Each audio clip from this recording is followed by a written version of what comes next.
Welcome to an ultra special episode of The War Room as we dive into a series that will be driven around recruiting essentials. This age of recruiting with colleges dealing with the NIL, transfer portal, so many distractions within the industry has led us to really emphasize the fact of how do we help the player unite with the school and what is that landscape looking like? And not just at the high premium end, the top 10 players in the country who roll out of bed and have scholarship offers from all over. This is about all of baseball, whether it's D1, D2, D3, JUCO, NAIA. It's baseball. What we're building for the future are baseball fans, baseball enthusiasts, guys who just really care about the game, and families, especially what they're going to be able to do in the future to unite themselves with college programs and continuing that dream of playing at the next level. So in the past, we've talked to many recruits who have been D1 guys, and so many times everything really centers around D1 or bust and SEC or bust, ACC or bust, whatever it may be. But baseball is baseball. When you get into that clubhouse and you're amongst teammates, you're with your roster, your coaches, rolling out to the field, going to class, coming over for workouts, going out to dinner afterwards, breakfast, whatever it may be, any get together with that team, that bonding is what's so important for stuff after baseball. It's really what unites your network within the work world, because things will go on. As a coach and on staff in the past, it was always, it's not just these 4 years, it's the next 40 years of your life is something that you're looking at. So anyway, going to dive right into it today. We have a special guest on from the state of Illinois. He's a 2025 right-handed hitting catcher who's now committed to Taylor University, an NAIA program in Indiana. They went to the NAIA World Series there in Idaho in 2023, three back-to-back-to-back conference champions. Really good program that Kyle Gould has going on there in just outside of Fort Wayne, But Peter Ensign. Peter, what's going on? Nothing much. How about you? I'm just hanging there. Really excited. And I got to tell you, before we got on, this is almost as nervous as I've been for an interview. And I brought on some really cool guests in the past, just roll into it. But I really felt that I wanted to stand up just the baseball aspect. And I have so many friends that played NAIA, D2, D3, JUCO stuff, not just a D1. And their experiences were beyond. And I think so many people get lost in the fact that the glitz and glamour of being in Omaha, those TV games, baseball is baseball. And really cool. I know we talked in Miami about how excited you were about this Taylor University right before you committed to them. Tell me about that process, just the commitment aspect of it, and how happy you were once it finally happened. Oh my gosh, it's like a dream come true. I mean, really, we were in Georgia right after the All-American game visiting some family, and I got a text from him, and he was like, "Hey, can we talk?" And it was right at that point where I knew I was down to one or the other guy. Like I knew he had two guys left. It was either me being the catcher or the other guy being the catcher.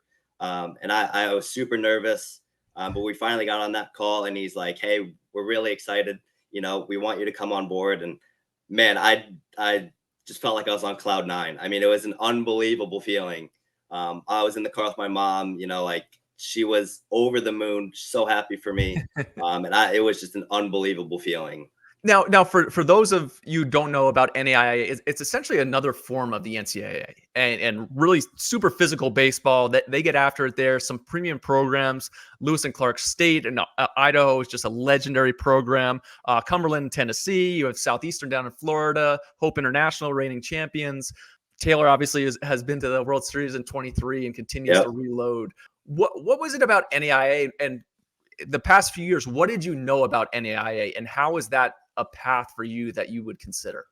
Yeah, totally. I definitely knew that NAIA was really competitive, and that's something that I wanted. I wanted a competitive program because I was lucky enough to play for top tier my whole life, and we always played competitive. Like we went to big tournaments, we played competitive. So that was one thing that I knew I really wanted, was a competitive, a competitive surrounding that I knew I could, possibly play against some really high level baseball. And I knew that going into it because, they talked about, like D3 isn't the best, but you got your schools, you got your huge schools that are really good D3 ball. But I knew that, for NAIA, that it was kind of the best of both worlds for me. I got the competitive aspect of it. And then also, the baseball is just it's a huge part, and I'm super excited to be a part of it. Awesome. Now, I want to go dive into your recruiting because, again, I talk about, and especially me, I'm standing out here. I talk about the All American game out in front of all these big time prospects, draft prospects. But I do have my closest friends were D3 guys, and they're incredible, and they had such great time. The recruiting process is what I Mhm. want to talk about for you because Okay. it's so easy to be 6'4", throwing 95 miles an hour. It just hits you right in your the coach doesn't have to do much, right? Yeah. He just walks into the field, that guy's good. Hey, oh, this Yeah. kid's 6'3", his exit velocities are 110. He throws this from the outfield, whatever it may be, his pop time is 1.6. It's easy to find those guys. It's not easy for all coaches, and not everybody has the same budget. Everybody's not dealing with $1 million NIL budgets Yeah. or a billion scholarships or what this may be. The ability to drive around the country, the ability to fly to this place for a week, to just fly across the country for one game and fly back to your school. Yeah. So I think one of the big important things when it comes to the D2, D3, JUCO, and especially NAIA recruiting aspect is it's not the old adage of if you're good enough, they'll find you. You kind of have to make yourself noticeable. You have to go almost pursue the school. Is that something that you thought about when you are going to consider colleges? Yeah, definitely. I knew that I wasn't going to stand out on paper. I go to a showcase. I'm not going to stand out. I don't have those 100 plus exit velos. I don't have that 75 catcher velo. I don't have any of that. I'm a little undersized, but I try and make what best that God gave me. I was able to this past year. I was able to drop my 60 to under a sub 7, which was a Okay, huge part for me. good for you. I really got in the weight room, and I put on weight and put on exit velo for sure. And I knew that I was just going to continually have to work. Like I knew that I wasn't going to be able to rest at It, all. I had to continually get better every single day. it's interesting talking about the fact that you wouldn't like stand out in a showcase, but I always look at our showcases, especially as it is individualistic. And I especially talk to our guys, I'm like, don't tell stories. This is not about you at the showcase. Each kid is individual. It is about them. It is their own world because you're really building a resume, right? Yeah. Your profile goes on with those videos. You talked about the jumps you made throughout. What was your experience like at our showcases, and how did you utilize your profile in getting recruited? Yeah, definitely. I was definitely able to have, these verified metrics, the TrackMan, the Laser 60, all of that stuff was huge Mhm. for me to use to be able to get out to coaches. Like, hey, I'm a verified PBR guy. Like I have verified 60 times. I have a verified exit velo, catcher velo, whatever it may be. Using that can also help me and say, hey, look, back in 2021, what was my 60? What was my exit velo? Fast forward 3 years, 2024, where am I? How much better have I gotten? That kind of stuff. So I would say that was a huge part, to be able to use that and say like, hey, like these are like legit metrics. It's not some other showcase. Like they're a well-known, brand, so you can trust them. And I think that was a huge thing that I used to help get out to coach and be like, hey, this is where I'm at.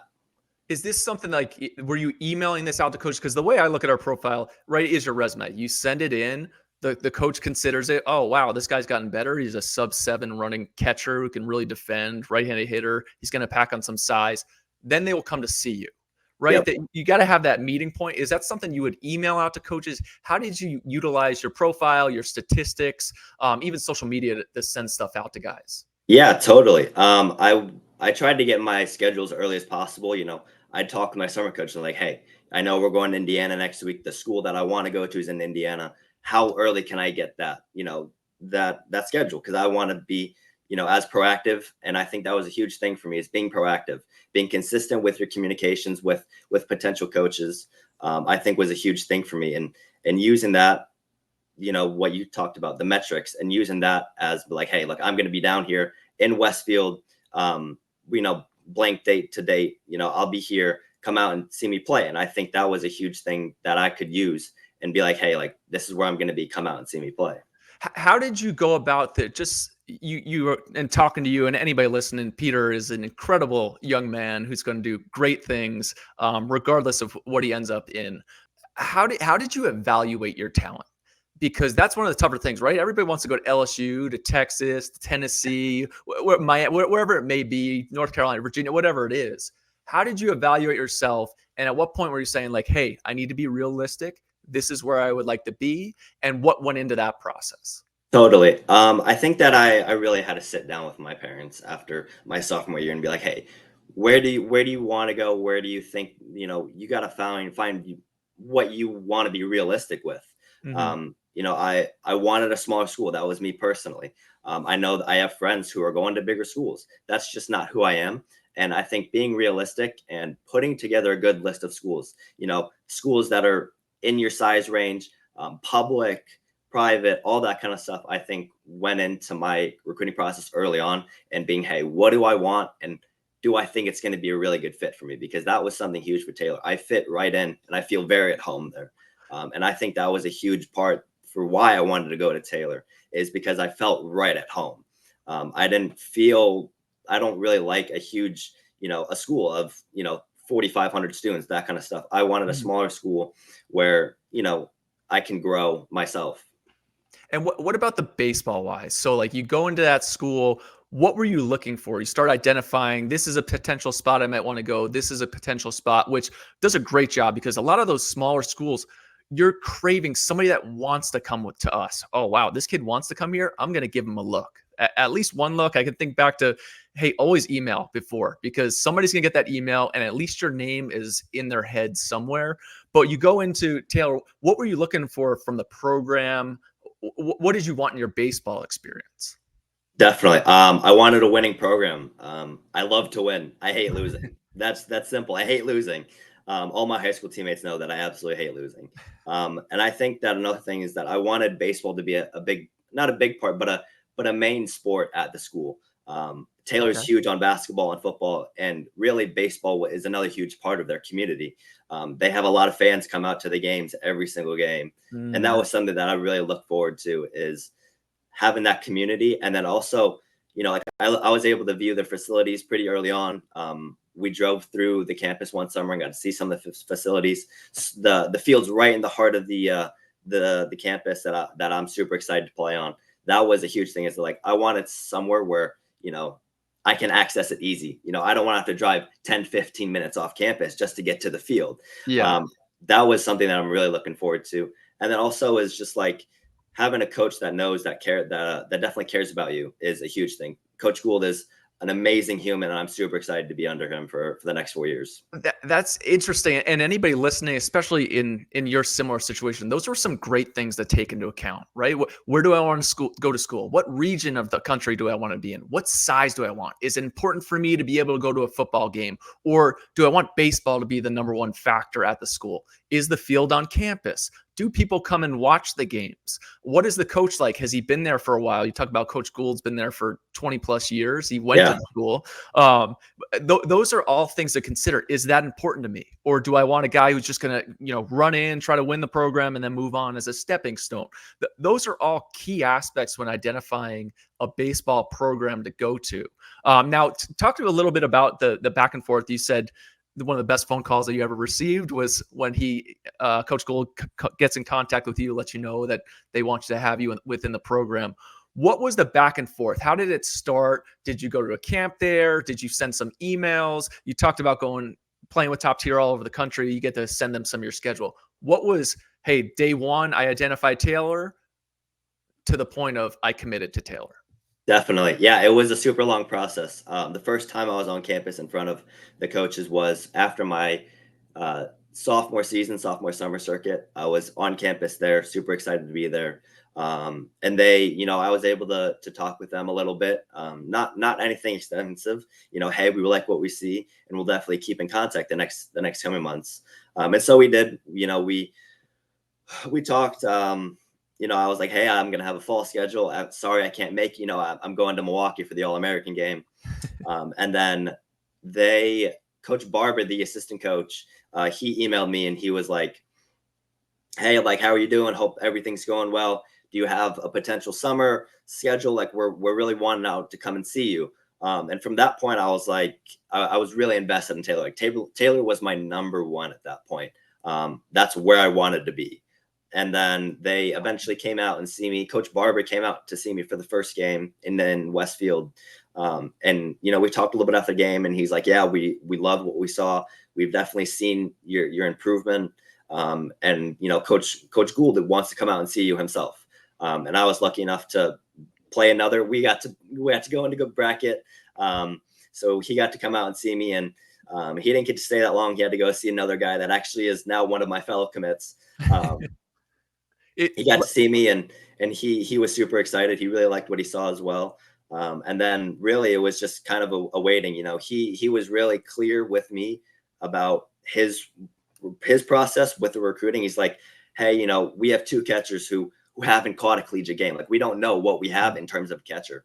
So he said, "Give me 2 weeks until they get back on campus and we get to, fall scrimmages, fall practices, because I want to know what I have so that I can know what I can recruit. If I need a hitter, if I need a defender, any of that kind of stuff." So he was really clear, which was a huge relief to me, because nowadays, coach, I was unfortunate enough to be ghosted by some coaches. Like, they came out and see me, and then I got nothing back, which it's the reality of it. It's unfortunate. But I was lucky enough to have a recruiter that was clear with me about what his intentions were and not leading me on. That's awesome. And I don't think you are the only one, and some high level guys are the same way. It's especially the Division I side is moving closer to align with football recruiting, where, hey, this guy committed, we're off that guy, and he's gone. What did you do on the field? What were the things that you were focused on to catch a coach's attention, right? We talk about, like, you're not 6'4", that's just the facts. You're not filling out the uniform, stepping on the field, rolling off the bus. What were the things that you focused on to control with having coaches see you? Definitely. I think that my defense stands out, period. I know that I'm a really good defender behind the plate. I absolutely love defending. I work with a catching coach once a week who I absolutely love. Who's that? His name's Joe Donovan. He went to Michigan. Good shout out. Yep. Shout out, Joe. Yeah, he's an awesome guy. I love working with him. He makes catching an awesome experience. He has so much knowledge, and I think that really translates well over into my game. I think that I'm a really good defender, a really solid defender back there. I was fortunate enough to backpick a lot of guys this year who weren't expecting it. They see this kid who's 5'9". He's like, "Oh, I'm not going to get backpicked," and then they take too big of a lead, and it's back at first before they know it. But I think that the defense of my game stands out probably the most. And then I think that my hitting is kind of not a setback, but it's a little boost. I can hit in singles. I can hit to the right side. If you need to run in, I can get you that kind of stuff. So I think that the defense was my huge selling point. So it kind of sounds like accentuate the positives, right? If you got a big arm, show it off as much as you can. If you can hit for powers, try to show it off. Take that BP. Get as much time in front of the coach as you can to show off, hey, I do this well. Bringing that energy to the field. You talked about Coach Gould going into the fall, wanting to see what he has. You're a senior in high school right now. And there's plenty of kids, seniors in high school, right? They've all written their applied to schools. They're waiting to hear back. Similar along the same lines in the baseball world, the recruiting process, right? You're talking to these schools, or all of a sudden August 1 comes, going into your junior year, right? Everybody's ready for August 1 now. You may not get a call. Some guys don't get calls on those days. What was it like for you to have to go, hey, into your senior year still? When we were talking in September down in Miami, you still are not sure of what's going to happen, right? This was before the Taylor had happened to you. Was there any stress with that? How did the summer go where you're like, what am I going to be able to do? Is this even going to work? What was that stress like? Totally. It was a little stressful at points. There'd be times where, I'd talk to myself and I'd be like, this isn't Taylor ready. Like, I'm not Taylor ready. But I had to remind myself that, I still got another year before I arrive on campus. I got time to grow. And I think that stress probably helped some of my game. It's like, I got to be better. I got to be at my best every single game, because, maybe they're not there, but they have a coach who's at another program close by. And he'd be like, hey, like, I saw your possible recruit, like, that didn't go well. And, that's not something I was worried about. I was really just worried about growing and getting as best I can and playing at the highest level every single game. It's always remarkable to me how small and tightly knit the baseball community is. You talk about Taylor coaches might not have been there, but somebody who knows them may have. And that's something within our prep baseball organization where we have over 100 boots on the ground all over. The infrastructure and the network of our community and the people we talk to, I think that's one of the more important things from our aspect. Constantly in contact. Drew Lacasio's scouting director there in Illinois, constantly talking to schools. They're calling the soundboard because most schools aren't going to give their scouting notebook over to their opponent. They're going to try to see, like, what do you think of this kid, right? I'm sure Coach Gould checked in with maybe your high school coach or travel ball coach, the prep baseball staff, just to check in. What kind of kid is this Ensign guy? Well, he's a hard worker, blue collar kid who's going to get after it and refuse to lose. It is important at all times that to all kids listening, you never know who's there. And even when nobody's there, there may be some relative in the stands who you just happen to throw two guys out, block three balls, and he gives one phone call like, I don't know, this catcher the top tier had was really good. You just never know who's there. It's kind of like you got to play each. You don't know which play is going to be the game breaking play. So each one you have to individually give some weight towards. So kudos to you for doing that and standing out. You're a very mature kid, which is why you're on here and having a great convo. And I feel like we're trying to live up to you here. What else about the process is something that stood out to you, whether it was academic stuff? What other things did you do? And what were some tools that you accessed to help you? Yeah, definitely. I think that, finding what you want early on, I think that's a huge part. I talked about how I wanted a smaller school. And originally I was looking West Coast. I wanted to go to a warmer state. Obviously that's not the way that panned out, and that's just how it may go for some kids. But really, I think that having a sit down and thinking about yourself and like, okay, do I want to be close from school? Do I want to be far away from home? Do I want to be in a warmer state, a colder state? Do they have my major? Roster size, looking at the roster, is it 30 guys? Is it 60 guys? And then also really looking into that roster is, are they high school recruits? Are they transfer guys? That was one thing that we looked into at other schools is like, okay, look, this school is a winning program. It's not too far from home. It's in a warm weather state, but the roster is of 60 and 40% of it is transfer guys. That's not something that I wanted because I want to obviously be as impactful to the team as I can as soon as I get there on campus. And I knew that if 40% of the guys are transfers, that's probably not going to be my role. So I think that really finding what you want and then also being realistic. Do I have a chance at playing at this school? Maybe not the first year, first 2 years, but eventually, do I think that I have a chance at being an impactful player on this team at this school? And then also, like I said, consistent communication. That is a huge part. Coaches love guys that are initiative with their recruiting. And I think that's something that was really good to help me. It's so important to it's that fine line, right? I find all baseball players, you don't want to promote yourself. A lot of guys are just like, hey, buttoned up, I'm just going to go out there and play. But you have to every now and then send that email where, hey, coach, missed you out there this weekend, but I went 7 for 10 at Grand Park in Midwest Prospect League, whatever it may have been. Getting that stuff out there. And I think more than anything, it shows the staff that you have that interest, and it's at all levels. Like, hey, this kid may actually want to come here. Now the coach is getting excited, right? Not that coaches aren't going to work and recruiters aren't going to work, but like, hey, we're meeting up and he likes me, I like him. We can chat here. Is that something that you thought about too? Yeah. I knew that as I was kind of wrapping up my recruiting process with Taylor, they talked about how, if we're looking at two guys, say they're equal playing field and one really wants to come and the other doesn't really want to come, we're going to take the guy that wants to come. And I think that was a huge part because I was lucky enough to be the guy that wants to go. I wanted to go to Taylor. And so I think that, definitely showing interest in their schools and not having them do all the work recruiting you. You want to promote yourself, like you said, in terms of showing interest, and even on the baseball field, going to their camps, attending their camps, showing that you have interest in their school.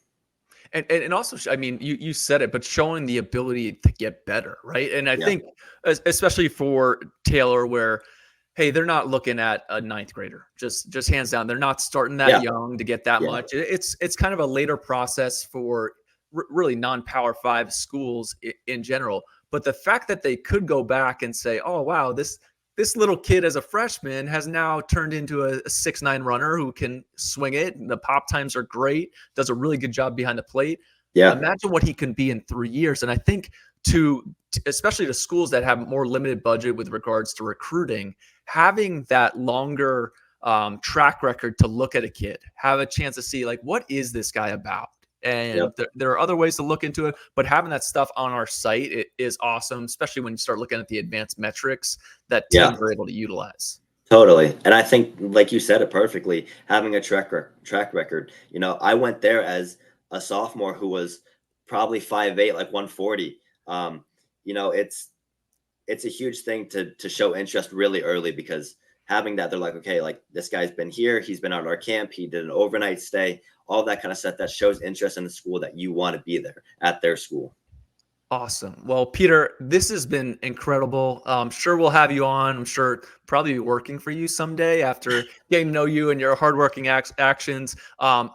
The road to Lewiston goes through Taylor, so I'm sure we'll be looking for you, and you'll be close to me if you come out to the World Series here in the Pacific. Of course. Well, thanks for being on. Be sure to say hi to your wonderful mom, who really helped you along the way, and yes, we'll probably have her on soon to talk about the parent side of things. Awesome. But until next time, this has been a War Room special, Recruiting Essentials. We'll see you guys at the ballpark.